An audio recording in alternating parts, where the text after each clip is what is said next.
Hello, everyone, and welcome back to the Not Content Podcast. My name is Jerome Cuson. As always, here joined by Brian. We are going to be discussing in our continuing Sergio September. We are going to be discussing what many consider to be one of the greatest westerns of all time. Perhaps only topped by what we're going to be discussing next week. This week, we are going to be discussing the good, the bad, and the ugly. Please leave a 4 or 5 star review so as people can discover the show. In addition, we request that you click the bell icon and subscribe on YouTube by clicking on the bell icon. You can see when our videos go up live, and that is pretty great. So, Brian, we are going to be discussing, of course, the third movie in the Man with No Name trilogy.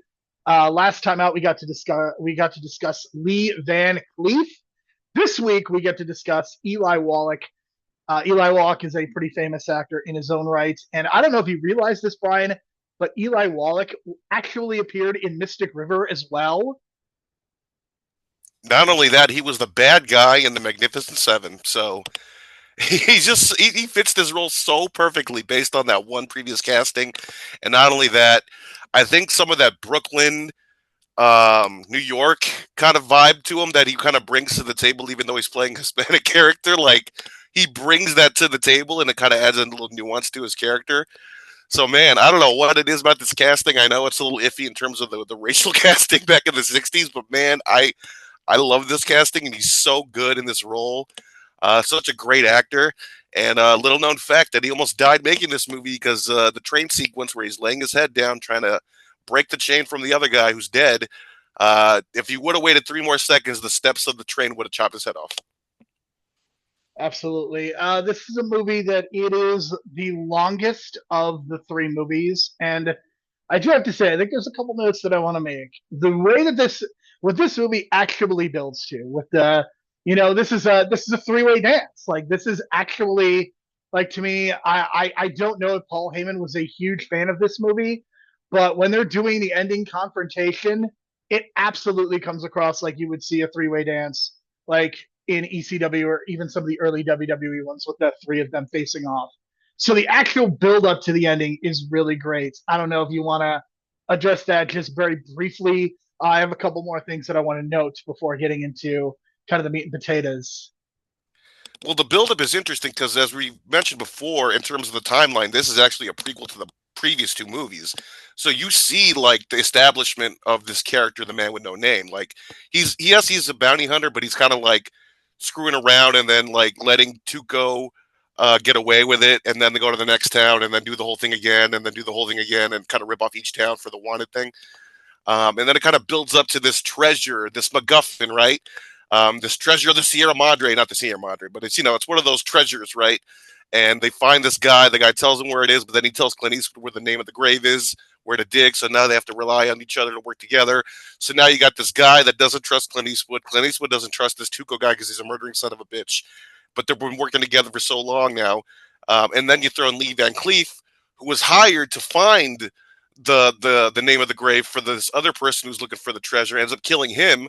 So now we got three parties all invested in finding this treasure, and somehow they kind of all meet at the same time, based around this one, I guess that Civil War Yankee hub, right? That they got caught in, and that's where they kind of merged together. Right. And Lee I Van mean, the Cleef thing about finds out. Sergio Leone, like the thing about Sergio Leone that people I think really need to understand, and I think I may have brought this up either last week or the week before, but because of the way that he saw soldiers behave in Italy, he has a severe distrust of soldiers, not just Italian soldiers, not American soldiers, just a general distrust because of what he witnessed in his own country after World War II. So that informs everything he does, and it's going to be even more underlined and pronounced next week with Once Upon a Time in the West, but you get some of that in this movie as well. Especially Lee Van Cleef going undercover as a Confederate soldier just so we can kind of find this guy's name to find the money. But at the same time, he's like torturing all these poor Civil War soldiers coming through and just torturing every single one of them and just getting away with it. And again, it's that distrust of soldiers. There's this theme of like the Civil War in the background of this movie, which we talked about before, but like it's really, they really bring it to the forefront in this movie. There are so many extras in this movie that you can't even count them all. Like compared to how many people were in the first movie, maybe like a dozen people, right? Now it's like dozens and dozens and dozens of extras to do these war scenes. And it kind of puts you in that time frame. It's like the Civil War. You have bounty hunters in the middle playing both sides. And there's this distrust of the soldiers, both Union and Confederate. Um, and basically, the bounty hunters are just kind of using both sides to get what they want, to gain their whatever advancement, and then you got Lee Van Cleef doing the same thing. So it all builds up to this three-way dance, so to speak, in the middle of this cemetery that's iconic. And I mean, Eddie Kingston uses the the theme. scores, I mean, the score for that. I mean, if it wasn't shot beautifully, it also might have one of the best singular scores ever produced. Yeah, and you can tell like a lot of filmmakers, a lot of wrestlers, you know, have used that kind of the music from this movie as inspiration, remixes, so to speak. We've got so many remixes of The Ecstasy of Gold. I've heard so many times on the indies, and of course, this idea of the way it's shot and the cinematography and like the way that the use of close-ups. It's like we hardly see that anymore with the use of like facial expressions and eyes and expressions and close-ups to tell a story. And I know like a lot of talented filmmakers still do it, like Quentin Tarantino, obviously, but it's so far and few in between that we see these techniques anymore. Because I don't know, I guess Yeah, everything is it's pretty kind of bad. like generalized, and just let's get this. It's the Hollywood machine. Let's get it done faster. Let's not do all these extra close-ups when we don't need to. But in this case, it just builds and builds and builds, and the music builds and builds and builds until this one final moment where everything goes down at the end. Spoiler alert: Lee Van Cleef dies. Um, Tuco actually survives, but his fate is unknown based on him being abandoned in the desert. But I but mean, that's he's not. a survivor though. Like to me, that the whole gimmick of Tuco is he is He's a a survivor. survivor. Like Yeah. he is going to somehow escape that desert, but like he's gonna make it. Like because that's who Tuco is. Like Lee Van Cleef dies because he ultimately has too much pride, but Tuco has no pride, and that's why he's able to live, and that is very much consistent with Sergio Leone's worldview. I would say that somebody like Tuco could survive, but that somebody I don't want to say with honor, but like you know what I mean. Like he has a very specific way of living his It's life, like a and cockroach effect. The cockroach will just live no matter what, right? Like no, I mean throughout. that's probably true. Yeah, and that's kind of the vibe you're supposed to get. I get that, but it's also this tragic tale, and I think he's the only one that gets a real background in this movie. Um, and I think that story with him and the priest being his brother and that whole background—that's like my favorite scene in the movie, to be honest. Outside of the ending, It's a because really it good feels like, scene. yeah, it feels like that's where we get this deep drama that kind of gets glanced over in some of these Sergio Leone movies. You probably I get mean, more of that I, in New I York. think I don't think Sergio Leone gets enough credit for being able to do melodrama really well. And again, when we talk about Once Upon a Time in the West, that's going to become even more pronounced. But then, like if we did Once Upon a Time in America, I would kind of go the other way because I think that movie like crosses the line. Part of it's being that it's 3 hours and 40 minutes, but I think this movie has just enough melodrama to really keep the movie going. And yeah, I would agree that again, to me, I think there are a lot of really good parts to this movie, and it's really hard, I think, to talk about like this movie in terms of like comparing it to the others in terms of quality, because I think this movie has the best scenes, the best score, the best ending, but there's 20 minutes of this movie that we could easily cut, and I'll let you get into that. So there's this scene where they have to cross this bridge in order to get to the cemetery. But this bridge is being occupied by both Confederate and Northern soldiers from both sides. So it's kind of like the World War I kind of vibe in the trenches, but instead of a trench and instead of the battlefield, it's a bridge. And this dude is completely drunk, like totally just off his rocker drunk, and he's just drinking the whole time. And that's kind of one of those other perspectives of war where it's like the insanity and chaos of war brings you to the point where you're just drinking every day, kind of like we talked about in Mash. So Yeah. that's very relatable. So in this case, he's just like, you know what, you're here. You want to get rid of the bridge too. I want to get rid of the bridge. Let's just get rid of the bridge. And then he drunkenly just sends his soldiers off to fight while in the background, Clint Eastwood and Tuco blow up the bridge. but it just feels like you don't need this at all. I think he was just this I don't know. I hate to say like over the top trying to show off kind of thing. Um, you know, um, Appeasing your own like directing efforts. You know what I'm saying? Like putting himself Right. over for these 20 minutes. Just like I can do this and I can put all these people on screen. I'm such a great director. I think he took his ego way too far with this 20-minute sequence because you could just literally cut that sequence out and cut to Tuco landing next to the So I grave, and it would have just really been perfect. so at this point, the only version that I think is available is the 2 hour and 57 minute one.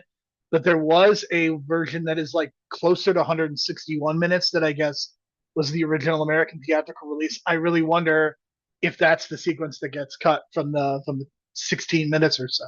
You know what's funny is I remember watching the DVD when I was younger and reading about that, but nowadays it's kind of become the centralized version, this longer cut. And I Which I did notice understand. too, Like yeah, if this is the director's preferred version of it, even if I don't like it, I would prefer to see that version than to see it without it. Like I know that seems contradictory, but like to me, the director's vision is what it is, and I would rather see that than anything else. for sure. And I noticed too they had to redub some audio, and I had to look that up, and I was like, oh yeah, I remember that from the original DVD. They talked about that. So there's a scene where I think they're about to get caught by the Confederate soldiers, and they're talking on the horse or whatever, and they had to redub the lines. You can kind of tell, like, oh, that's Clint Eastwood from like the 2000s, and then that's like, oh, that's Eli Wallach from like the early 2000s. You can tell their voices are older. But other than that, like to cover up some audio, I think it's still like for a director's cut. It's probably one of the better ones considering what we've seen. But it's kind of notorious for Sergio Leone because of the story about Once Upon a Time in America. So, and that story with there is like completely took an hour and a half out of his cut, released it theatrically. It got panned by the critics, and then later on they released the director's cut. And famously, Gene Siskel went out and said, "This is one of the best movies I've ever seen." This version of the movie, and completely like desecrated the original cut. So, I can Right. see why that Sergio Leone was like, "Oh, we're doing a DVD release. We're doing my cut," and that's been the cut that's been the Blu-ray, the 4K, and all that. So I can see why that's kind of been the preferred version. But I just can't recall seeing this other version ever. But I guess that's kind of like what happened with Mallrats. Sometimes when you stream Mallrats, you'll get the director's cut without them asking you for the director's cut. If you've noticed that. And I think they do that with Superman too sometimes. Like sometimes you have to specifically put the theatrical cut versus the Donner cut, because if you're not paying attention, you're going to get the Donner cut. So in that case, yeah, this I is the could see definitive that. version. Yeah. I mean, it's But weird. Like it's I just long. got It's long. That's the thing. It's too long. Is this where so Mexican standoff? I know that's a phrase that gets used a lot with Tarantino because you know Reservoir Dogs ends that way. True Romance, which he did not direct, but he wrote, ends that way. But here we have a Mexican standoff that's kind of just the three people. It's the same concept, right? I mean, you have guns, we have guns. That's a Mexican standoff. I'm not sure which exact movie the trope comes from. I'm sure it may have been a spaghetti western around this time that was ripping off Sergio Leone, because there is another director around this time named Sergio Corbucci, which Burt Reynolds famously or infamously signed up to make his movie thinking he was working for Sergio Leone, and then couldn't get out of the contract and ended up making the movie with Sergio Corbucci. But yeah, there's a lot of like copycat directors around this time. Not that they're like bad, because I've seen some copycat spaghetti westerns around this time, and one of them has Lee Van Cleef, and it was still really good. Lee Van So Cleef, like this is his second career. Like he just goes and makes a bunch of yeah, these. I understand. Like I get it. Like especially for somebody who was struggling, and like these are the movies that kicked his career off. Like if this is what you got to do, this is what you got to do. I mean, Clint Eastwood kind of went the other way, and he did do a few westerns, but like his career is primarily known, I would say, for Dirty. Like to me, I always associate him more with Dirty Harry at this point than as the Man with No Name. Even though I think, especially in the DVD and the Blu-ray era, like I definitely think that these movies have gotten a lot more credit than probably they used to. But I mean, to me, what the first line in Clint Eastwood's obituary, whenever it gets written, he's going to be cited as Dirty Harry first. yeah, because the Man with No Name is still a little too long to put it as an opening name too. But still, like this mythos that this trilogy has created, I think Tarantino has certainly helped that. This I mean, idea that this it's movie is bigger than incredibly it is. influential on movies. I mean, I think Yeah, that and from what it is, like he's speaking from the truth and he's speaking from the heart. Like a lot of people at the time did not notice the strength of the directing at this time from this movie. And then as you go on, it's like how wow, like this movie has some strong directing so much so that it's influenced modern day directors, right? So, and we'll talk about that for Woo, Woo November. I'm not going to reveal which Woo, but I mean, even in that, it's like it's clear as day. It's like these cinematography shots that are established in these movies are used to this day because I mean, if you look at the opening of Inglourious Basterds, a lot of people compare that opening to the opening in this movie where we first see Lee Van Cleef, right? That's kind of like a similar kind of vibe to absolutely, it. And it's clearly influential in like Tarantino's work. So it's just like an amazing like way to kind of compare and contrast. But if you also look at that scene, it's like, how does Sergio Leone look at these sets and come up with these shots? Because if you look at one of those earlier shots, it's like almost like you're going down the bullet of a gun or like the barrel of a gun, the way that the room is rounded in the foreground and the background. You know what I'm talking about with the Lee Van Cleef introduction, right? Where it's almost like absolutely. it's so weird how he finds these shot locations and just puts it on screen. It's like it's beautiful. And he just sees things. And I can clearly tell like it's almost like a metaphor of what that shot was supposed to be, like going down the barrel of a gun in this rounded kind of, architecture. So he's really got an eye. It's tremendous how he puts these shots together. And for us not liking those 20 minutes extra of the Civil War stuff, it's just this grandiose view, like wide shots of like war. You know what I'm saying? So he's definitely got an eye for war, and it feels like he was trying to do a little bit of what's the Stanley Kubrick movie? Paths of Glory. Like it had that vibe to it that he was trying to go for in terms of like the suffering of war, but at the same time, it kind of doesn't fit the theme of like bounty I could hunters see going for that. gold. So that's I where mean, I'm I kind of think it like, works. I think this movie just works in a way that you don't really see. I think a movie like this could easily be a disaster, and the fact that it isn't is a testament to Sergio Leone as a director. And again, we can have our quibbles with certain aspects of this movie, but it still ultimately works. Like this is still as it should be regarded as an all-time classic, and this is probably my second favorite Western, only topped by, or maybe third favorite Western. I think I'm at like Unforgiven a little bit more than this, but I think that this movie is ultimately successful because of Sergio Leone and the way that you could see his directing evolve from one movie to the next. And part of it is because he gets more and more of a budget, but you're also seeing like the Clint Eastwood persona evolve as well. And even though we're supposed to kind of see this as the technically the first movie in the trilogy in terms of the chronological order, like the thing that impresses me the most about what they were able to do is the fact that Clint Eastwood continues to do these movies and, he sits out and wants his 250 grand, which I understand. Like, I get it. It's really hard to have the man with no name when you don't have the man with no name. So, he's got to get his money. But I think it's really impressive to see like who he becomes because I think in the first movie, I think you don't see him fully formed. I think at this point, like you're seeing him in the form that he is going to be in pretty much for the if maybe let's say the next 10 to 20 years. I would say. I mean, I think Old Man Eastwood is a little bit different, but this version of Clint Eastwood is the one that you're going to see 3 years later in Dirty Harry and in a lot of the movies and a lot of the westerns that he's going to be doing. Jersey Pale Rider and all that good stuff. So you're going to get a chance to see this version of Clint Eastwood for a number of years, and it's really impressive to see. And I mean, look, I think Eli Wallach and Lee Van Cleef do some great work in this movie, and they certainly deserve their plaudits as well because I think they could easily be forgotten, but they are essential elements to this movie. But like you can walk out of this movie and you still know that Clint Eastwood's going to be the star. It's really clear. yeah. I have yet to watch the Dirty Harry series, but this has really got me hankering to watch it. And I I I mean, went on look, I HBO. think the I went on HBO. It's not there. So what the fuck? I mean, they own the I, rights and they don't have it on their own streaming service. So I don't really know. I don't stupid. know. I think I got some Blu-rays recently actually for not very expensive. So that is what I would recommend to anybody is to buy physical media. Um, but I mean, look, I think the Dirty Harry movies, I think, are a mixed bag. I think the first one, and I think you always have to understand that these movies are going to be incredibly problematic as well.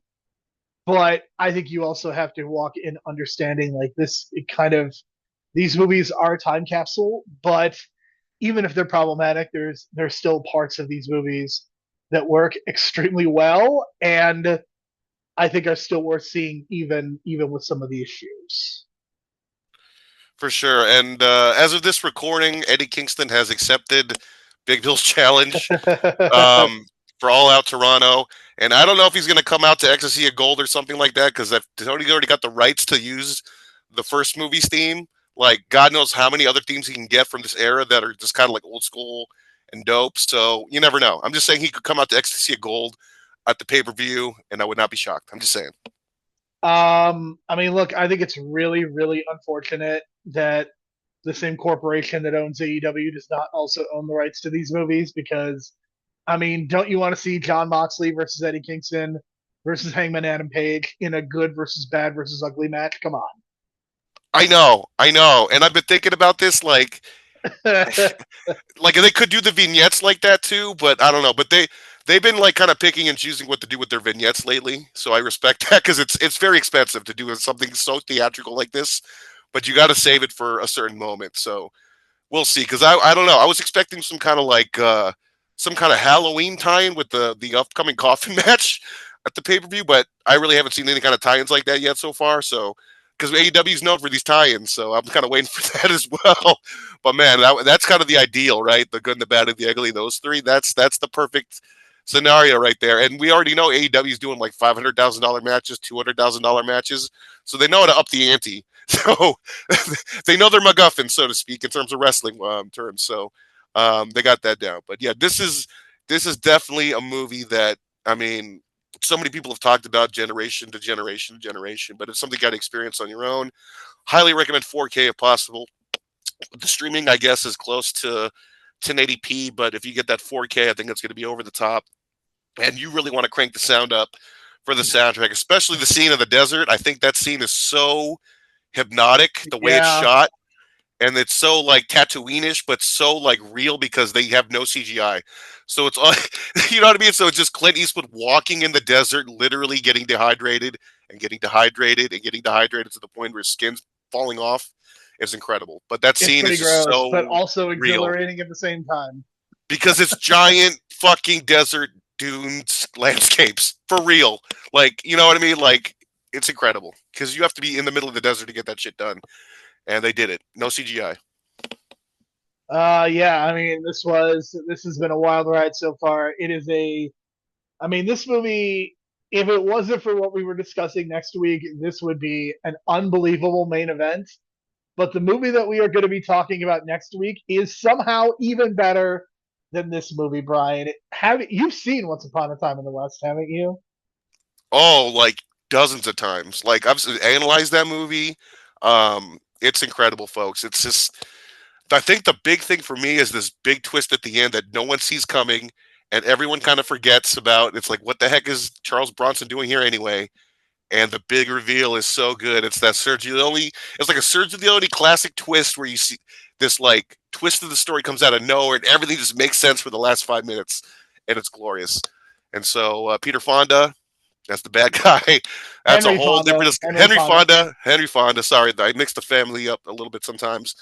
The royal family, I like to call them, of Hollywood. Henry Fonda and Charles Bronson absolutely just killing it. You also got Jason Robards in.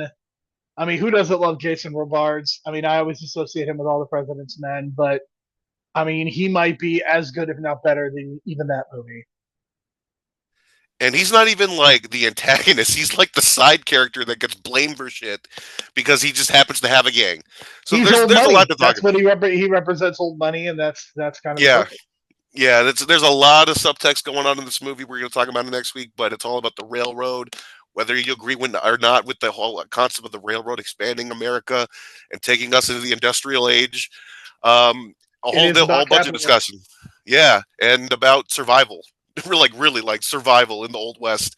And you can tell Deadwood took a lot from this movie in particular, more so than I think the trilogy, because of the subject matter and I mean, I think just the there's way. some. I think there is a lot of idealization going on. Even though I love Sergio Leone's Man with No Name trilogy, I think there's still some iconography and there's still some mythos attached to it. A lot of that gets stripped away in Once Upon a Time in the West, and I think Clint Eastwood would kind of do that on his own in Unforgiven.